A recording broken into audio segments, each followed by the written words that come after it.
I got 6:30, but let's start.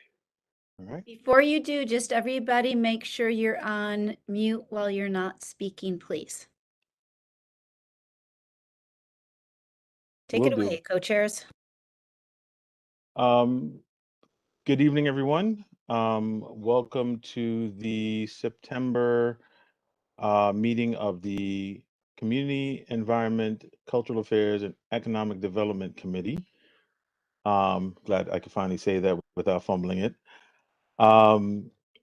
It is September 8th. We are convening this committee meeting at 6:32 p.m. My co-chair, Donald Loggins, and myself are here. I'd like to recognize a few people, if I may, if you allow me to. Um, we're joined tonight by our Chair Emeritus, Mr. Alvin Burke. Thank you for joining us, Alvin. We're also joined by our current chairperson, Ms. Joanne Brown.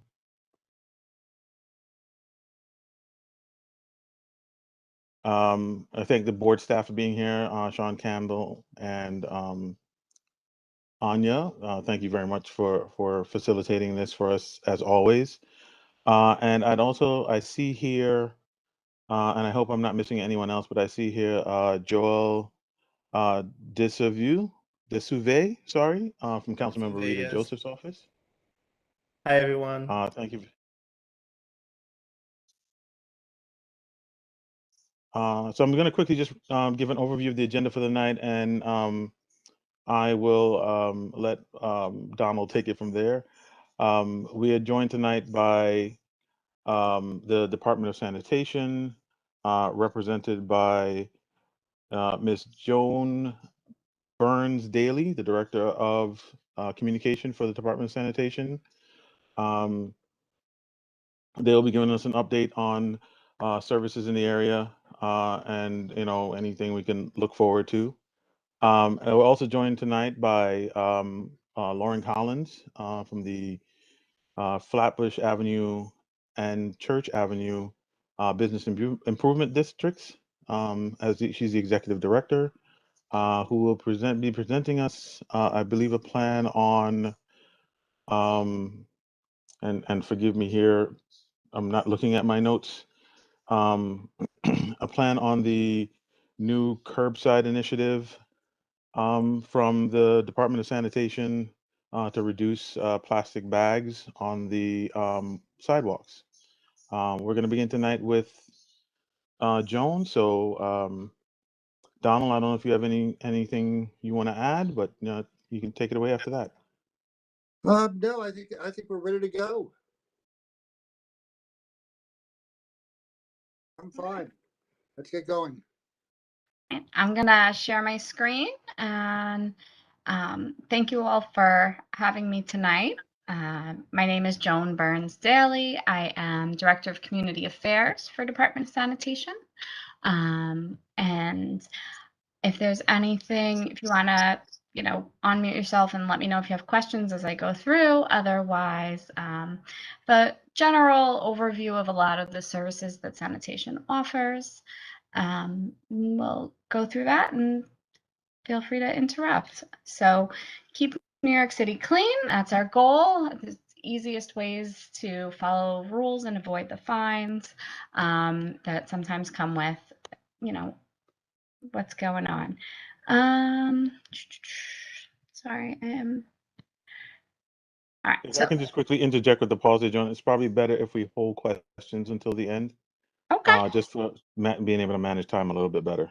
Thanks. That works. Whatever works for you. So that's fine with me. Thank you. So the basics that sanitation does: collection every day. We're asking that people keep their waste in heavy-duty, securely tied bags for trash or covered bins. All trash and recycling should be placed curbside in front of your building between 4 p.m. and midnight the night before your collection day. And we never want residential trash put into corner litter baskets or beside the litter baskets. Those are just for litter or, things that you have on the go. So if there's a litter basket on a commercial corner, we're thinking you're going to put a coffee cup, a newspaper, things like that, not household trash. So household trash goes out, night before collection. One of the things we did change about regular collections that we had you making bulk appointments prior to the last few months. We asked you to call 311 or go online and make an appointment for large items. Trying to streamline things, make it easier for the public. There's no need to make a bulk appointment anymore. You can just set it out on your last collection day of the week and we'll come and pick it up. One of the big responsibilities, and I know this is extra work around leaf season, but we want you to regularly clean your sidewalk area 18 inches into the street. So homeowners are responsible, not just homeowners, property owners of all kinds, are responsible for 18 inches into the street. Sweepings have to be picked up, put into suitable containers. And we don't want you using the litter baskets for that. They should go with your either residential or business trash, depending on which one you are. And our enforcement officers check the sidewalks and gutters for cleanliness in residential areas between 8 and 9 a.m. and 6 and 7 p.m. So you would only get a ticket for not sweeping that 18 inches during those 2 one-hour periods of the day. I heard that there were some questions about our mechanical brooms, so I wanted to do a slide on this. This is a picture of our mechanical broom. You can see the sweeper on the bottom, often called a street sweeper or a mechanical broom. We have 450 of these. They clean 47,000 scheduled routes per year, covering 6,000 miles of road.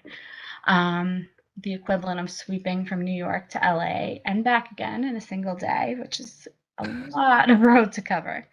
And the brooms are cleaning in the sense of like they're spraying water, they're using the broom on the bottom, they're suctioning up the stuff that they're collecting there and then, emptying out. So just a general overview on the broom.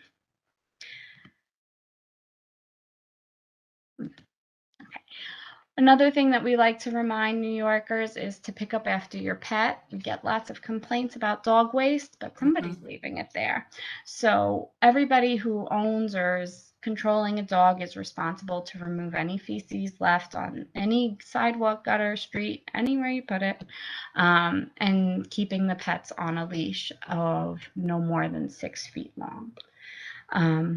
These laws there are exceptions for guide dogs, but we need everyone to pick up after their pets. It is a huge inconvenience to your neighbors and fellow New Yorkers when you don't do that.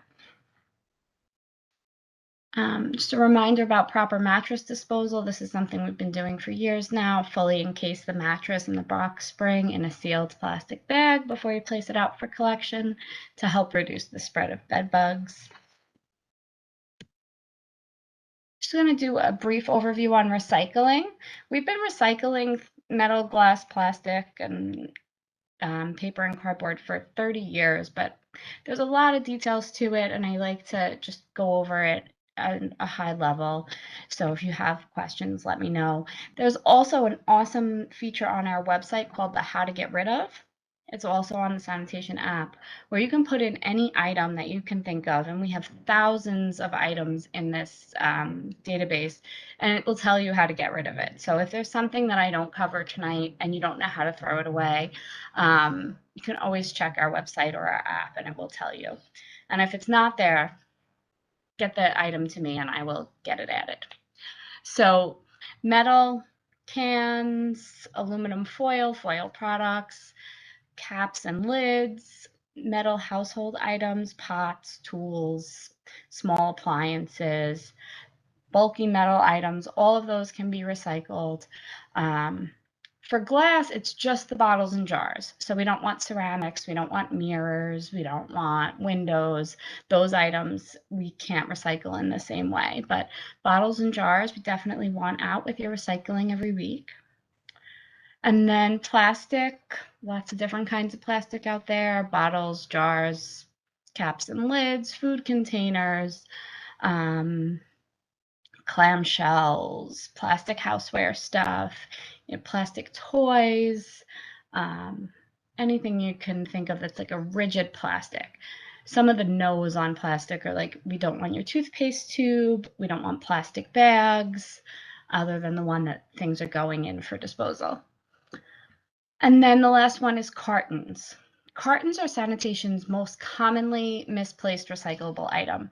Everybody thinks because they're kind of like cardboard that they go with the paper and the cardboard. But the different layers in those cartons, as well as their shape, make them best off with the metal, glass, and plastic recycling for us to be able to sort them out and then turn them into something new. So food and beverage cartons, drink boxes, those soup containers that come in a carton now. There's even some water cartons I've seen these days. So these are our metal, glass, plastic, and cartons stream, and everybody knows that these items go separate from the paper and cardboard, right? So paper and cardboard, or your metal, glass, plastic would go in a container labeled with this sticker, and then your paper and cardboard would go separately in a different container or clear plastic bag. People seem to get this right. People know paper and cardboard's recyclable. They do it pretty well. There are a few small exceptions like hardcover books. The binding or the coating, those can often cause a problem for us. We don't want your tissues, facial tissues, toilet tissue, those things should not be going in paper recycling. But otherwise, all of your paper and cardboard goes out with your recycling. Here's another example of the sticker that Sanitation has these available for free online if you wanted to order them for your home, for your, building, to give out at the community board, whatever you guys, would like. These are available. We have a website with all of our brochures and items that you can give this stuff out at. E-waste is another one. So tossing out electronics is bad for the environment and illegal. So we're making it easy to dispose of electronics safely. We always suggest donating or selling items first. So instead of throwing something away, one man's trash is another man's treasure. So there's some life left in your items. Definitely donate that. Otherwise, we have special waste drop-off sites, safe disposal events, and for apartment buildings with 10 or more units, we have a program called eCycle, where we work with the property manager or the custodian, get them into a program where they can call us and we'll come pick it up once they have, 10 or so items.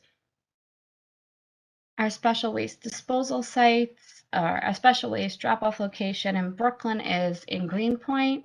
It's 459 North Henry Street, and you can bring lots of items there: batteries, automotive stuff, motor oil, fluorescent light bulbs, latex paint, mercury-containing devices, and electronics that I was just talking about. So lots of things accepted at the special waste drop-off site. That site is open from 10 to 5 every Saturday and the last Friday of the month. If there's severe weather, you might want to check and make sure first, in a snowstorm or something, we may have to put staff out in the field for snow and we wouldn't be there for the special waste drop-off. Our safe disposal event for the fall is coming up September 25th at Floyd Bennett Field. We'll be there from 10 to 4. It's at the end of Flatbush Avenue, right before you hit the Marine Parkway Bridge. You can bring all sorts of items here. The only things that we ask that people don't bring to our safe disposal events are the regular things that you can dispose of in the trash and recycling at your home. No air conditioners, dehumidifiers, refrigerators, Those items require an appointment for the CFC removal. We don't have the CFC removal team at these safe disposal events, and it's so much easier if we're just going to come to your house than for you to schlep an air conditioner or a refrigerator all the way to an event. And then we also don't accept tires at these events, but those you can bring back to your local garage. It's closer than going to an event anyway. So that's the safe disposal events. It seems a little early to talk about snow and ice, but I'm put it in here just because it's good for you to know. Snow and ice on a sidewalk is severely dangerous for pedestrians. We ask that without pushing snow and ice into the street, for you to clear a path that's at least 4 feet wide and remove snow and ice from around fire hydrants and sidewalk corner ramps on your property. So when it comes to the ticketing, after a snowstorm, if the snowfall ends between 7 a.m. and 5 p.m., we ask that you clear it within 4 hours. If the snowfall doesn't end until sometime between 5 p.m. and 9 p.m., you have 14 hours to clean it. You know, it's 9 o'clock at night. Maybe you went to bed already. So we'll give you a full 14 hours. And then for the snowfall ending between 9 p.m. and 7 a.m., we ask that people get the sidewalks clear by 11 a.m. Yeah, so that's the snow and ice portion. Hopefully we don't have too tough of a winter and this won't be a really big issue, but making sure that you clear a path that's, you know, passable for people with disabilities, for a baby carriage, all sorts of things that come up when we have bad weather. And then if you have questions, I am a big believer in 311. Complaints should go to 311. We'd like to have them, you know, registered. We can document things. We can, you know, have all sorts of data tracking that way. But in the case that you need to escalate a 311 service request, I do oversee a customer service unit at the Bureau, and the phone number and email address are up here if you need, you know, if you need to escalate something. That is my last slide. So I'm going to stop sharing my screen and take questions. Well, I have one quick question. I heard that there's a possibility that sanitation may change the time that we're required to put out garbage bags from 4 to 8 p.m. Yep. So we are experimenting with this. We have a couple of bids that are waiting to put their garbage out until later. We are looking to do it for residential places as well. It would have to pass the council. I'm not sure where we're at with that just yet, but the idea is to get garbage off of the streets for a longer period of time. If your garbage is out on the curb at 4 p.m. and we don't get there till the next day at 2 p.m., you know, that's a really long time for the garbage to be sitting there. So if there are people who need to put it out by 6 p.m., the possibility, and what we're talking about right now, is that you would be allowed to put it out at 6 p.m. in a container, so that it has to be in a sealed container, not a bag on the street that's like feeding the rats.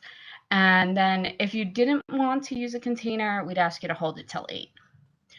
And like I said, this is still in the discussions. We have not finalized anything yet. When it is final, if it becomes final, you will certainly hear from us with more details. Very much. Yeah, no problem. I see a hand. Elizabeth? Yeah, just quickly, Elizabeth, please all, if you're not speaking, please mute yourself, just a reminder.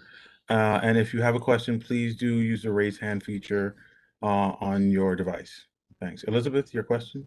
Yep, thank you so much. I was just wondering if DSNY was thinking about, you'd mentioned that having the garbage sit out for such a long time creates issues of, we all know it. We've all seen garbage bags open. We've seen rats around and such. Just wondering if there could be any sort of like residential containerization pilot where instead of putting, even just personal trash cans out on the street with our garbage, we could collect them in a central place and, help better prevent rats and other problems from coming from our garbage. Thank you so much. Yeah, I think that we are definitely in that place. We have one pilot that's going to start later this year doing that on a residential block, and we'll see how it goes. And if it takes off, it could spread, and we'll see what happens. But we're definitely on that path of, trying to get the black bags off of the sidewalk. How can we do that? How can they be on the sidewalk for less hours, less food for rats, less cleanliness issues? Yeah. Who's next? I see a few Sean hands. Kimball has her hand up. That'll be followed by Corazon Valentin and then Glenn Wolin. Well, Corazon's hand was up before mine, so I'm happy to yield. Oh, sure. If he's okay with asking a question. Oh, no, I was fine to let you go since you're like the district manager person. Go ahead, Corazon. Oh, okay. Well, my question was just to find out where would I go exactly to find out how the garbage room should be set up in my apartment building. What it is that when you go in there, there's only a chute. There's no like signage for recycling or like trash or any place to separate it. So I just wanted to find out if there are rules for that or what. I'll drop the link in the chat. There is a whole page of guidelines for apartment buildings.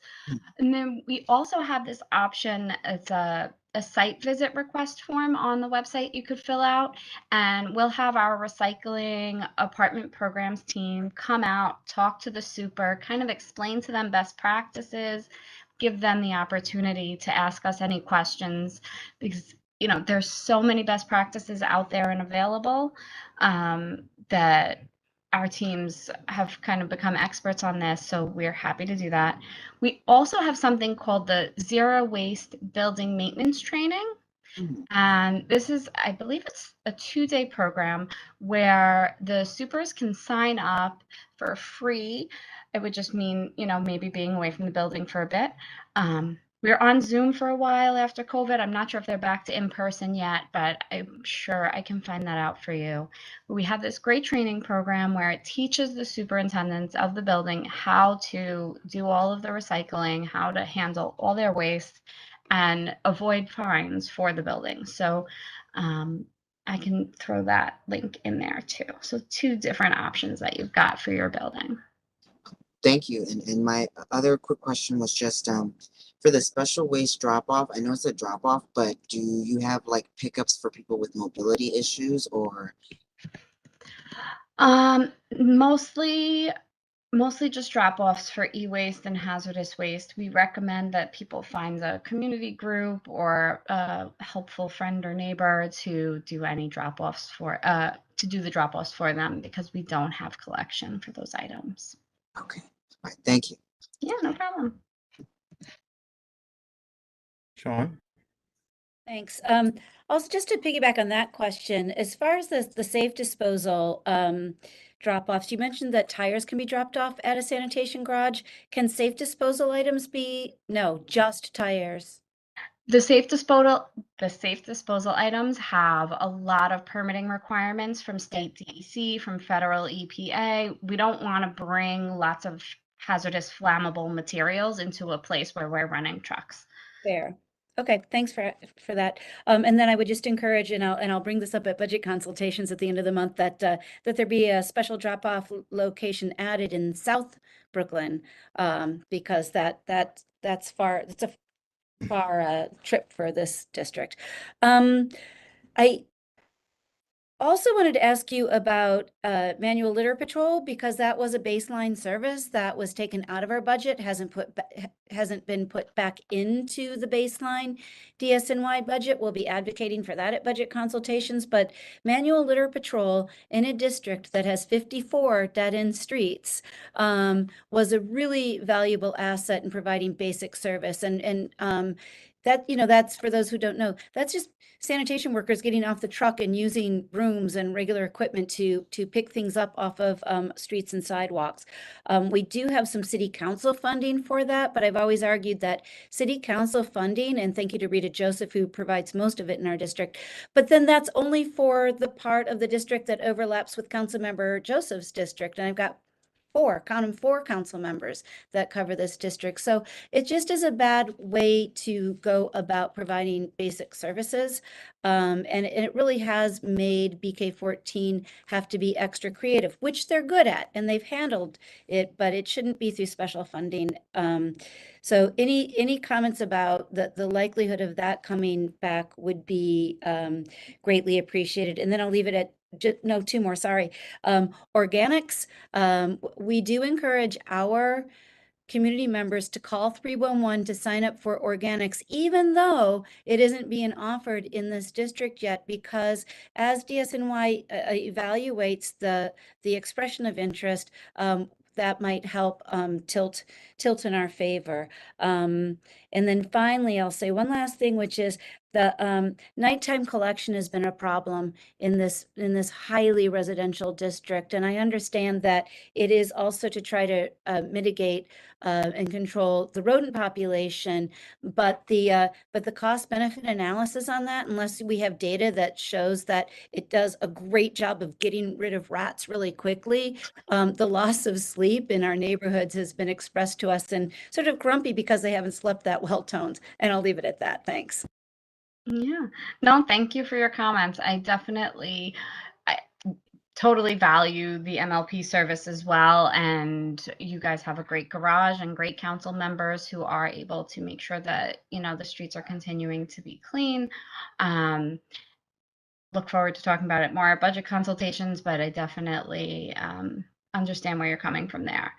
The overnight service, since this is something new for us that we've increased the amount of service on the midnight to 8 shift, we are still figuring out the cost benefit analysis, as you said, to see how effective that change is. And, if people are being disturbed, they should be filing 311 complaints so that I have data to back up the things that you're telling me. So there's a noise complaint that people can file with 311, and we can make some comparisons after more time having this additional overnight service. Thanks. Maybe we can talk to 311 together about accepting those complaints the next morning, because people just aren't doing it at 2 a.m. because they're just trying to get back to bed, and they can't do it after the fact. And maybe we can talk to Do It or OTI about that together.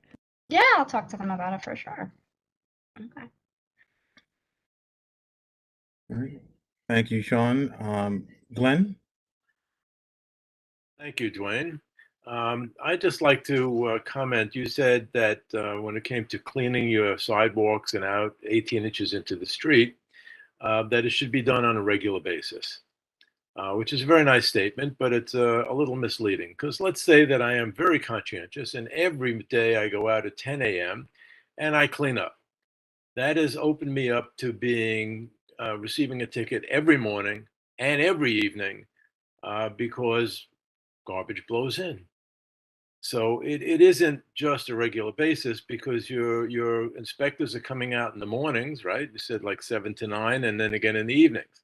From 8 to 9, and is it 6 to 7 or 5 to 6? I always right. So that the truth is that you need to make sure it's clean between 8 and 9 and 6 and 7. So which means that if you really want to be sure of never getting a ticket, you have to go out twice a day just prior to those periods. It's not just a regular cleaning. I just want to make sure everybody understands that. All right. Thank you very much. Thank you. Just a couple of questions in the chat. I want to make sure they get addressed. Moshe Schoenfeld asks, is there a maximum size trash can that will be collected? Often with larger cans, some trash is left behind. I believe it's 55 gallons. I mean, the guys are required to pick up a certain amount of pounds. It's not the gallons of the trash can. But if 2 people can lift whatever you're putting out, we should be able to put it in the truck. Yeah. So I wouldn't want you buying anything larger than a 55-gallon bin. Good to know. And Eric, you have your hand raised, so I'm assuming you're going to ask your question. Yes, thank you very much. Thanks for the presentation. My comment is about school trash pickup, and there's been some helpful links in the chat that I've seen, but I'm reading that it's daily. I just, today was the first day back, and we walked the kids to school, and we walked around a gigantic pile of trash that was nearly blocking the entire sidewalk. Coming up Westminster, we're walking to PS 217 at Westminster and Newkirk, and right across Foster. So that they always put the trash out there, but I mean, there's constantly piles of trash there still in the mornings. I know we're talking about night pickup, but surely the night pickup at the schools would be fantastic, so that the kids are walking and they're not trying to jump around giant bags of garbage. And I was hearing what people are asking about containers. Certainly, we're putting stuff in the bags there, but I mean, even the sidewalk itself that all the kids are walking past is just disgusting, even when the garbage is gone, because of the enormous amount that the school's putting out. If there were some kind of container that the school could use, I don't know, just thinking out loud as I've, passed this trash. So just putting it out there. So thanks very much. Yeah, thank you for putting it out there. We have a team dedicated to collaborating with Department of Education, and we have people who can go into the schools and do a lot of education. There's often confusion about when they're supposed, maybe it's not even confusion, when they need to set it out for when our collection is, and when the custodians have to set it out based off of space constraints inside their building. We might not be picking up every stream of garbage every day. There are different collection schedules for every school. I don't know that one, but maybe we're picking up recycling a couple of days and we're picking up trash 5 days. But if they put it out too early or too late, there could be some sort of issue that's causing that happening there. So we'd be happy to discuss with the school and make sure that we can find a middle ground that makes everybody happy, or as best we can. All right. If I I see, can, Sean, yeah, I just wanted to jump in on that because, and Eric, I wrote that down. The school collection truck doesn't come out of the BK14 garage. It's its own route, and it crosses over district lines. So I can kind of double check with where that particular school is on, which route that it's on. We also have like some of the best supervisors of any garage in Brooklyn, and these guys will happily go and have a chat with custodians and try to work it out. So Joan, and again, not step on your efforts, we can work together on that. That's not usually one of the schools that's brought to our attention as problematic, but let's nip it in the bud since it's early in the year. Yeah. Thanks, Sean. Yeah. I hope I'm saying your name correctly, Mady, with a question. He has his hand raised. Yeah, Mady? thank you, Dan. Yeah, this is Mehdi. My question is about the dog waste. Is there any solution or enforcement for persistent dog waste that is often left in front of some apartment buildings? We can ask people but if it doesn't happen, then what is the solution? So enforcement is the solution. And our enforcement efforts are, there are challenges to that. There's an entire city and we have about 60 enforcement agents. And there's also, people have to be willing to give us their identification when we stop them. So if we stop them and they say, I'm not giving you my ID and I'm going to walk away, then there's limitations to what we can do. However, if you have specific locations and times that that there's, every day, every morning in front of this building, I know my neighbor walks their dog between 7 and 9 every single day here and they leave it. I can assign an enforcement agent there and we can try to get them. And some continuous ticketing helps.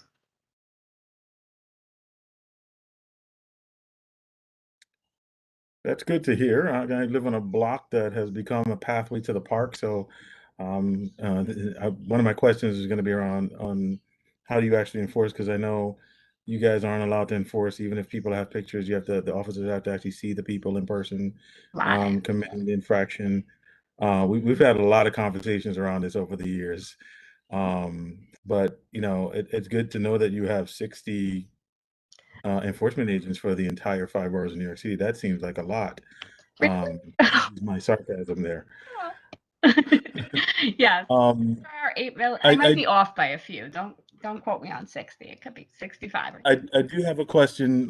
Hopefully it's a quick answer before we move on to our next presenter. Sean stole 3 of my 4 questions because she's always thinking 2 steps ahead.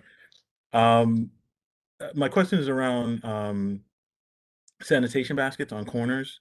You know, we have a challenge here in our district. We have a great sanitation team. However, you know, they don't often get the funding they need in order to provide some of those full services and have more pickups in the community. We try our best to lobby during our budget via our budget needs statement to get more funding for our garage so they could do a lot more. We wish they had more trucks. Um, and actually, I have a sub question or follow up question as well, thinking back to the mechanical brooms. But what's the criteria, especially along our commercial corridors, to be able to place more trash cans? I put in a request recently and it was denied, saying that a particular corner, which is a very busy commercial intersection, was not eligible to receive a trash can. So I'm curious as what the criteria is. It was a commercial corridor, and there's not one already there. There's not one already there. We didn't remove it because it was being misused. So that's a That big I'm one. not sure. So a big That one I'm for not us. sure. I'll give you the intersection, and Sean can say whether or not that's an area that has had complaints. It was the intersection of Caton Avenue and Flatbush. Okay. I can look into it tomorrow if Sean doesn't know off the top of her head. Yeah, I mean, Caton and Flat, well, first of all, I mean, we're gonna fight a little, Dwayne, because I'm a big advocate for removing baskets. So many of the baskets and locations where we put baskets then become magnets for illegal household for drop-offs. And so we have had great success in removing baskets and finding the street getting cleaner. That particular, actually, Lauren might know about this particular intersection because I feel like we have almost like a basket. It's like a jack in the box. It like pops up and disappears and pops up and disappears. So we can certainly, the criteria is just that it's in a commercial area. And so we can always just ask the garage, if it's been gone a while, we can ask them to put it back and maybe behavior has changed. They are really good about experimenting with taking them on, putting them off, taking them on, putting them off. And sometimes I feel bad that I'm driving them crazy, but we can revisit that corner. But I would want to confer with Lauren and figure that one out. But yeah, anybody in the community who wants a basket somewhere can, you know, you can just call this office and we'll see if we can work with the garage to you know, get additional baskets. Yeah. I'll just add that corner is not a particularly bad corner. Any of those 4, especially the one outside Flatbush Central. And I actually 2 weeks ago also submitted requests for 2 baskets on East 18th, both of which got the same response. So. Oh, so maybe they're duplicates because there's also been some funky stuff with 311 sending out bad answers when it's just a duplicate request. So I'll double check on that. You guys both give me those locations. Wait, Caton and Flat and then East 18th and Church. I'll send you both numbers. I'll send you the numbers after the call, the 311 number. Okay, we can Yeah, look into that. I think some strategic placement of. I agree with you, Sean. Like, you know, strategic placements of baskets around the district, especially to avoid, you know, having them on every corner. It does create a problem with illegal dumping, but strategic placement around the district, especially in our commercial corridors, helps reduce a lot of the trash Like, yeah. that we're seeing. So maybe a discussion around where the placement should be would be helpful. Okay, always happy to explore. And then I have one. Sorry, go ahead. No, it's your meeting. Oh. I just have one question. You said to Joan about the mechanical brooms around the city. How many are designated to the CB14 garage, the BK14 Find garage? out. I'll have to get back If to you you on don't that. have it right now, that's fine. You know, I'll find out you for know- you and email Sean tomorrow. Yeah, and I've also That's reached out, great. I've reached out to the garage since before we go into budget consultations, I've asked them to give me a Dear Santa letter. So if there is any need for additional brooms or spreaders or bobcats or any of the, FELs, any of that equipment, we'll have that list ready for the commissioner when we all meet at the end of this month. Again, those brooms do not vacuum. So the problem isn't always the number of brooms we have, but the numbers that are operational. Because especially this time of year when they're sucking up leaves, which they're not meant to do, they'll get clogged and then sometimes it breaks a valve and then they go down. But they've been pretty happy with the amount of equipment in the garage recently, but we'll see where we're at this year. Hey, if they're going to complain about getting more, which they probably wouldn't. No. It's always good to ask, and if somebody says the worst thing they can say is no, right? So Yeah, no, more is better, especially when your garage isn't in your district. yes, I have a bit to go. a long way to travel if things break down. Well, thank you very much, everyone, for your questions. Joan, thank you so much for this presentation and all for the links for the community to be able to get access to some of those materials around communication of the different rules and regulations and how to sort your garbage. We very much appreciate it. I would encourage anyone who has additional questions to email the board at info@cb14brooklyn.com. They can always forward your questions along to the Department of Sanitation, and knowing Sean and the team, they are dogged about getting responses. So please, if you have additional questions, make sure you follow up with the community board. Dwayne, can I just say one more thing? Sure. I don't want to mince words, but we had mentioned before about drop-offs and dumping. So illegal dumping and drop-offs are two very different things for DSNY that we think the public doesn't totally get yet. So I would love to jump into that for just a minute. So for me, illegal dumping is something that happens from a vehicle, and we can give a fine of $4,000 to $18,000 and impound that vehicle if they are dumping waste from a vehicle. A drop-off is me taking my little plastic bag of garbage down to the litter basket on the corner and dumping it there because my garbage collection in front of my house is not until, later in the week or something. So the difference between illegal dumping and drop-offs is huge for us, and that maybe you get a $50 fine. I don't remember the number off the top of my head, but drop-off fines are so different than illegal dumping fines. And we find that people file complaints for illegal dumping when they're really mean to file a complaint for a drop-off. And as you heard, my enforcement resources are limited, and I don't want to necessarily be sending someone out thinking they're catching a $4,000 illegal dumping fine, and they're actually only going to get a, $50 drop-off fine. So if you're ever filing a complaint for someone that's been misusing a litter basket or someone that's been dropping stuff that's their garbage that they're hand carrying down the street somewhere that they shouldn't be, that's a drop-off. Illegal dumping, big stuff coming out of a vehicle. But that'll be my last note, and happy to get into it more another day, and I'll pass the mic back to you guys. Again, thank you so much, and thank you for the clarification. That 4,000 versus $50 it's very important to know what the difference is and how to communicate that to the right people. With that, we'd like to move on to our next presenter, Lauren Collins, Executive Director of the Flatbush Avenue bid and the Church Avenue bid, here to present on the I guess the bid's participation or hopeful participation in the new containerization project that the city has. Say that 3 times fast. Hi, So thank Lauren, you. Go ahead. the floor is yours. Thank you so much. Thank you, everyone. I know some of you, the others, very good to meet you. I'm going to give screen share a shot, and if Anya or Sean could just let me know if it looks wonky. Otherwise, let me just give this a try.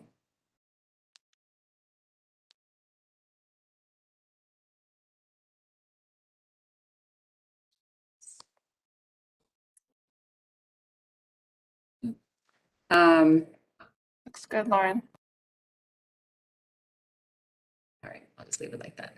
Hi, so I'm Lauren Elvers Collins from the Church Avenue bid and Flatbush Avenue bid, and we are hopefully going to enter this containerization program that DSNY, the Department of Sanitation, is doing as a pilot. So first, just about the bids, for those of you who don't know, we cover about 1.5 miles of commercial properties on Church Avenue from Coney Island Avenue to Flatbush Avenue, and on Flatbush Avenue from Parkside to Cortelyou. So we have a little over 460 businesses and 260 properties. The two bids work together. We do a lot of sanitation recently. That's a big part of what we do. But we also do events like street fairs, business development, streetscape improvement, a lot of COVID services, especially early on, and then one-on-one assistance with our members. And we do a lot. We've actually done a lot with sanitation for a long time. We have leadership roles on 2 quality of life committees. One is under the mayor's office, where we're the lead bid for Brooklyn South. And the other one is the Bid Association, where we're co-chair along with the Times Square Alliance, which is a very different, bigger bid. We created a cleaner community program, which we're using as an umbrella for lots of different sanitation components, especially working with residents. And I know we've been talking a lot about trash baskets, so that really does impact our district. We've had cleanup days and we monitor sanitation conditions along with a lot of other things. We also have supplemental sanitation team that cleans both bids. So this is not a surprise to anyone. Current sanitation in Flatbush, as we talked about, lots of improper disposal, lots of bags being put out, especially, I would say, in the commercial strips, almost no one is putting out trash in a container. It's mostly in bags, and it piles up. So what we're trying to enter is the city's Clean Curbs program, which is a pilot from Sanitation Department that allows private entities like BIDS to apply for the opportunity to install these sealed rodent-proof containers on city property. The city really encourages us to put them in parking lanes, which I will talk about in a minute. The primary supplier is a company called CityBin, which has been making these for years. They're rat-proof, they're lockable, sorry about that, non-flammable, weather-resistant, and they come in components. So these are the locations that we're looking at for the 2 bids. For Church Avenue bid, we would love to put one off Church Avenue across East 17th Street from Downtown Natural. On Church Avenue off Ocean Avenue by the smoke shop. So if you know that area, diagonally from Bank of America. And then for Flatbush Avenue on Martens off Flatbush Avenue and on Snyder off Flatbush Avenue. The first location, I don't have a rendering, but the other ones I do. So this is what the one on East 17th Street this is the location. It would be pretty much where this car would be. And these locations have not been fully approved. They've been preliminarily approved by DOT. So this one is the one that they weren't, what was that? Okay. That they weren't positive about because there is a driveway right next to it, but they thought there was probably enough space. And this is what they look like. So this is the one, this is a rendering of the one that would be on Church off Ocean. So I don't know if you can see my cursor, but the way they work, the sanitation, the trash baskets would stay there. There's no difference for that. And the way these are used is this door here is one that would be accessed, well, there are 4 doors, but this would be accessed by our sanitation crew. So our private sanitation would collect bags from 1 to 2 blocks in each direction and put them in this container, which would be locked. We have a combination lock. As the sanitation department comes for their regular pickups, they would unlock this door here and remove all the bags. And I believe there are 4 doors along that line. This is where the one on Martens would be. And each one is roughly taking 1 parking space. And this is the one on Snyder. So on the right side of the sidewalk, this is where the new TD Bank is. And then it opens the same way. We have, originally they were in different locations and we made sure that all except one are actually on the left side of the street, which I believe Sean and or our sanitation garage, had pointed out that when the snow plows come, the snow plows always push to the right. So we tried to move these over to the left side of the street to avoid some of the issues. The status so far, we have these locations, as I mentioned, we have submitted these to the Sanitation Department. DOT has done a preliminary approval, but we haven't done our full application yet. We are now looking at cleaning options for the interior and exterior, and all of this is covered under the grants, which for each bid would be up to $20,000. These components, each one costs, with all the pieces, costs about $9,000. It is not cheap. And the cleaning equipment could be pressure washing, which raised some questions for the Department of Environmental Protection about drainage. And they're concerned that grease would be collected in these and then be washed out when we're cleaning them and go into the catch basins, which causes issues and requires special permits. So right now we're trying to schedule a meeting with both departments. The person who runs this program for Sanitation Department is on vacation, but hopefully we'll have that meeting in about a week and a half. And that is the presentation. I'm sure I forgot some details, but I would be happy to answer any questions about this program. Thank you very much, Lauren, for that presentation.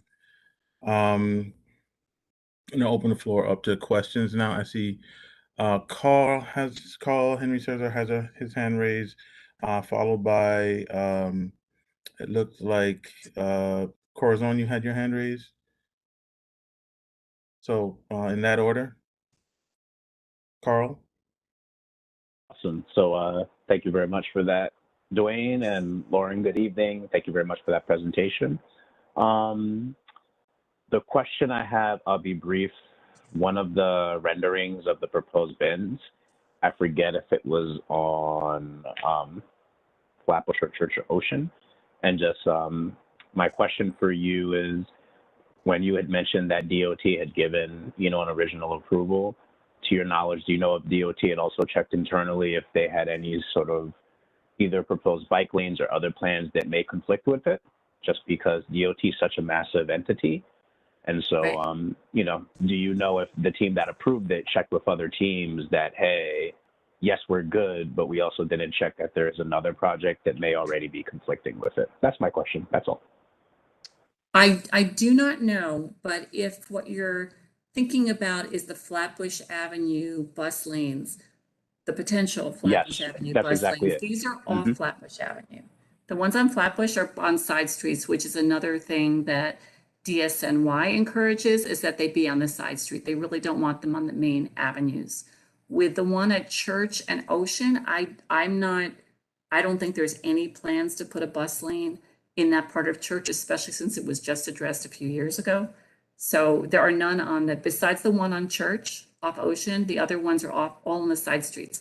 And they're actually not right on the corner. They're like 2 car lengths in. And DOT has reviewed the parking regs for those blocks. That was part of what we had to submit, was to write that out so they know what they're looking at. Does that answer your question? It did. Thank you so much for that, Lauren. I appreciate it. Thank you, Carl. Corazon. Hello, good evening. I just wondered about the private sanitation crew that you mentioned. Would you need to get a separate new crew, hire more people, or would the people doing the bags also be the same people who push the bins already around and sweeping up? Are they also your crew, or is that just something completely different? They hopefully would be. We've been talking about that for weeks now, and the crew is pretty small. We only have 3 people cleaning both bids, so 1 person on Church and 2 on Flatbush. But we've asked them about this, about the cleaning and also the transport.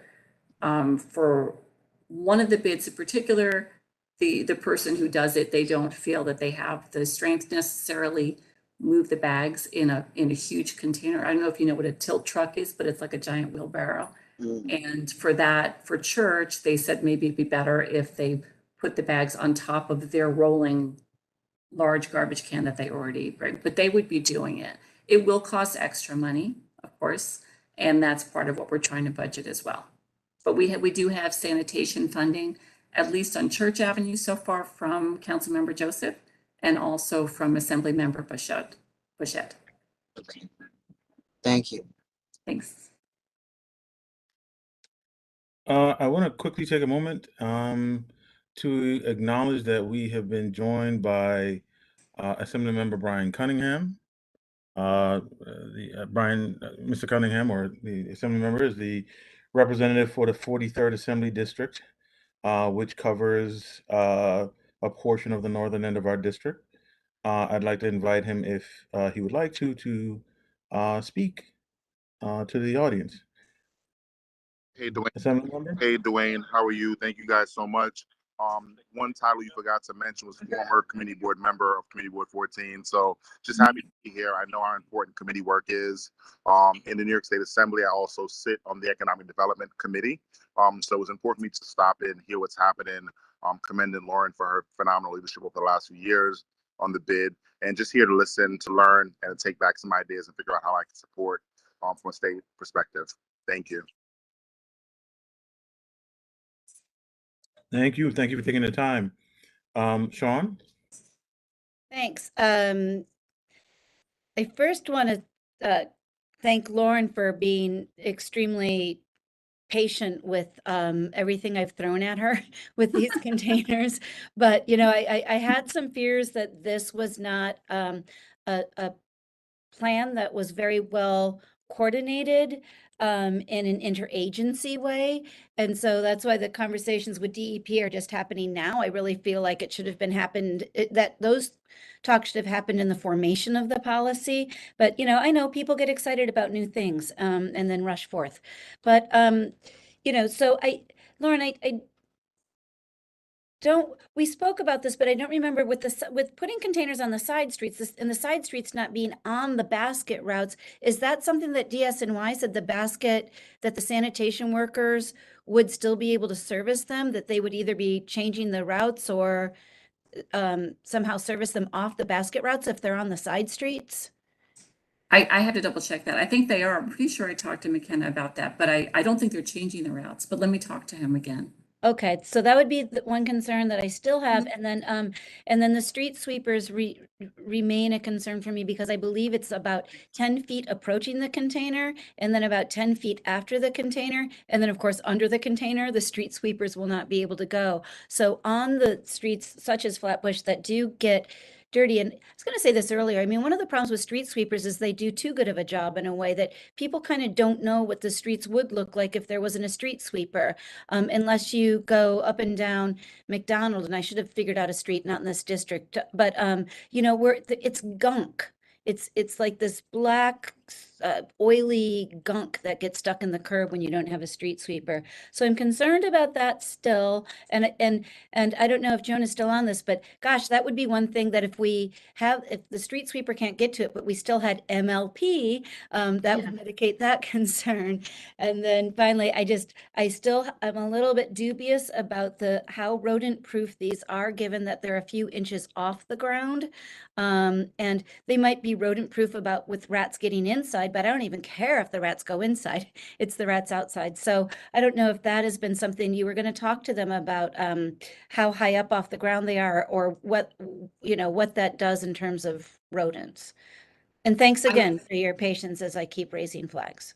That's okay. I would love to say something about rats, since I recently retook that rat training and I had a long talk with the woman who runs it. And I think as far as, yes, it is raised off the ground and there is room for rats underneath, but I think it's really a balancing act of getting all those bags off. I mean, I wish that there was a way that it could be straight on the ground, but they're adjustable. And I believe it's for when the pitch of the street is different.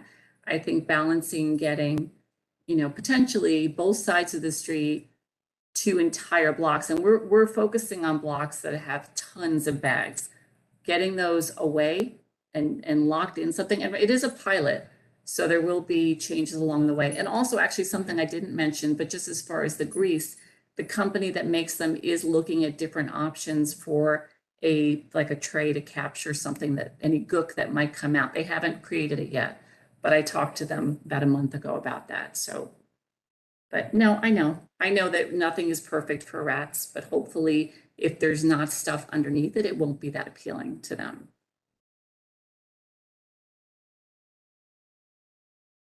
Thank you for that. I've got a suggested solution. We should just, like we have tree guards, we should have skirts that can be added post placement for those containers. I actually wanted to ask a question which is not as important as probably some questions others have asked, but I remember seeing the press conference for these container projects, and it was suggested by the deputy mayor for operations that there might be an opportunity for art installations.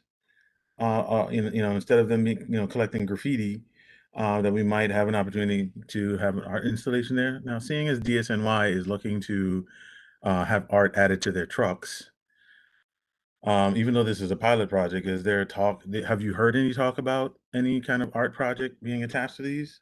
Yes, that's being looked at for next year possibly through DOT's pre-existing art department. I'm not sure what it's called. They haven't figured out a material yet, but Times Square Alliance is actually testing something. As I mentioned, I'm on a co-chairing with them, and actually probably going next week to see their containers and how they clean them. But they're experimenting at their cost with some kind of a wrap to make it more artistic. You can't do, so far, unless they change it, you can't do branding. So we can't do ads or probably bid logos, but art is definitely an option, but not till next year. And we would want to get these this year, which doesn't mean they can't necessarily be added. Yeah, no, I'd heard that no branding allowed, but always an opportunity for local artists to possibly bid for the opportunity to if it comes down to wrapping, creating something that can be placed on there and represent the artists in the local community. My head is always kind of thinking there from a cultural standpoint. And also, over the years, I think Sean and I have had discussions about different ways to get art into the commercial corridors, just to beautify, the streetscape. So, if there is an opportunity to do that later on, we'd love for you to be able to come back and talk about that a little bit. Definitely. I really want to, I hope that they approve that quickly. So, I see a hand raised, Elizabeth. Hi. Yeah, it sounds to me like these trash bins will be getting, the trash from other bins and put into them regularly, and that potentially the area around the bins could just be swept when the trash is being collected by the workers doing it. I know that's not like exactly the same as street sweeping, but it sounds like that will be happening a lot more than street sweeping would, and could be a good way to solve that problem. I'm not an expert, but just, very excited about these bins and hope it will improve our corridor. That's a good suggestion. All right, unless there are any other questions, I'd like to give the representative from Councilmember Joseph's office, Mr. Joel DeSeve, an opportunity to bring greetings and any updates from the member's office. Seeing as there are no questions, Mr. DeSeve? Hello, Dwayne. Hello, Sean. Hello, Lauren, Joanne. Nice to see you here. Because these are people that I talk so many times, and I always I'm always happy to talk to them because we are always discussing on the way to make the district even though community board is kind of like share many districts, but like way to make District 40 cleaner and safer and more attractive to everybody. So in terms of like for anything that we discussed here about sanitation, these are things that Councilmember Joseph like encourage and working with sanitation, working with community board 14, Sean especially. And Luan, she's kind of like our partner, and then we are working on several projects, especially for the tree guards. I remember one time I was on the street and I met Luan. She was on the street because we were kind of like counting trees and where we need to put tree guards. So we have a project in house, kind of Council Member Joseph has a project where she will be putting tree guards um, in places like trees where we don't have, because like the issue is DPR most of the time they like, oh, they will plant a tree but will not put the tree guards. So that's what we are doing. So we have a project called One Block at a Time, One Block at a Time. So we are funding 50 tree guards, 55 tree guards. I mean, it might sound like it's not a lot because we have a lot of trees without tree guards, but it's quite a lot of money because each tree guard can cost up to $2,000 per tree guard. So we, for now, for this budget cycle, so we are kind of like funding 55 of them. So we are excited about that. And then looking forward to see if there are other projects that we can implement, execute, and make the district better. At the same time, I will take the opportunity to talk about PB, participatory budgeting. I am sure that most of you are aware of PB, and then the cycle 12, it's about to start now. We need volunteers. We need people to be on our committee. We need people to kind of involve in the process, especially this year. We want the people on the ground, the people in the community to lead, not the office, but you to lead the conversation, because you have been there like for so long and involved in community but for so long, and then you know what you need, like what your neighbors are asking or talking about. So we want you to be there, please. When we send our newsletter, please reply back to us and sign up for our committee. So I will pass it on to Dwayne. And again, I'm looking forward to chatting, talking, and staying in touch with you. Thank you. Thank you for those updates. I just want to bring to your attention a comment in the chat from our chair about the tree guard. She says she has recommendations. So I would encourage you to connect with our chair. Actually, if others have recommendations, should they be reaching out to the council member's office? And if they do, what's the email address or phone number for that? So I will put the information in the chat, like for email and phone number. However, I know that both Joanne and Sean, they have direct connection with us, so they can call us like anytime. So whenever they want, they can call the office as they used to do. So I will put the information in the chat. Thank you. And in a very timely manner, because I was just about to ask her if she has any additional updates or comments, Sean Campbell. I thought you might, but I was just having fun putting my hand up.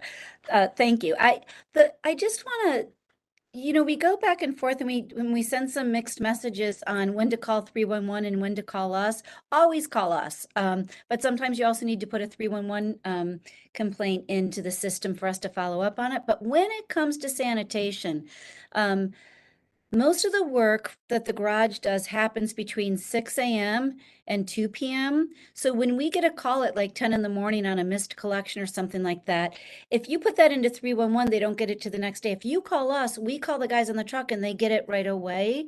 So I know that that Joan mentioned wanting to have the data in the system, and I get that that's valuable.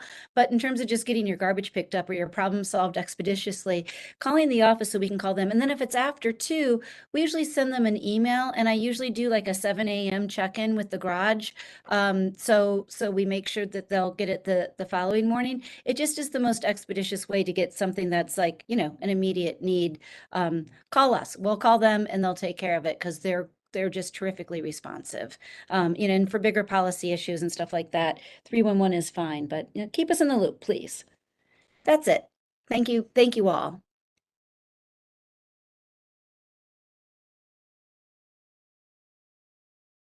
Well, with that, I'd like to propose we shut the meeting down. Dwayne, you are muted. I believe you might be speaking, but you're muted. I'm sorry. I just wanted, if possible, Donna, I wanted to just remind people of a few things upcoming. Our general board meeting for the month of September is going to be Monday, this coming Monday. So if there'll be a public hearing beforehand at 6 p.m. And another one at 6:30, and then the general meeting will be at 7. If you do not have the links, or please, email the board or call the board to get that information. We do have a few other meetings coming up this month. There's a Housing and Land Use Committee meeting on September 19th at 6:30. Again, contact the board on how to connect with those meetings. And then there's I think, a big important meeting, especially for those of us in the northern end of the district. There's a DOT meeting regarding the BQE interim repair detours that is scheduled for September 22nd at 6:30 p.m. That will be at PS 130 Upper School at 713 Caton Avenue. Again, for details, contact the board. As always, I encourage you all, especially board members, we have a responsibility to make sure, we've been appointed to these positions to help get the word out to the community about resources. And I think we have a responsibility to make sure that we let folks know about these upcoming meetings and encouraging them to join them and to participate at the board or engage with the board to learn how to participate in those meetings. So please take the opportunity to check out Community Board 14's website and the calendar. Thank you, Anya, for dropping that in there right on time, per usual. But I encourage you all, please, if you're not already on the board's mailing list, get on the board's mailing list, knock on your neighbor's door and get them to join the board's mailing list. At the very least, so that people know when things are happening and what things we're discussing in the community. In the past, we've had folks come onto committee meetings and board meetings saying they didn't hear, they didn't know, no one ever tried to reach out. But I can assure you that this board has made every effort in the past, and I know they'll continue to do it in the present and in the future, to reach out to the community to get the word out about important discussions. So please, I encourage you all to spread the word. All right, Donald, I don't know if you have anything else to add. No? Nothing else to All add. right. Great meeting, and I'm looking forward to our next meeting. Yes. So please, motion to adjourn the meeting, anyone? No one Motion. wants to go? We have a motion from Florencia. Anyone second that? Seconded by Seconded. Joanne. Well, thank you very much, folks. This meeting for Community Board 14's Community Environment, Cultural Affairs, and Economic Development Committee is adjourned at 7:44 p.m. on September 8th. Thank y'all for coming out and have a good night. Thank you and welcome back. Good night. Yes, Good night. thank you. Thank Good you. night. Had fun. Good night, everybody. Good night, Good night. everyone. Good night, everyone. See you all on Monday.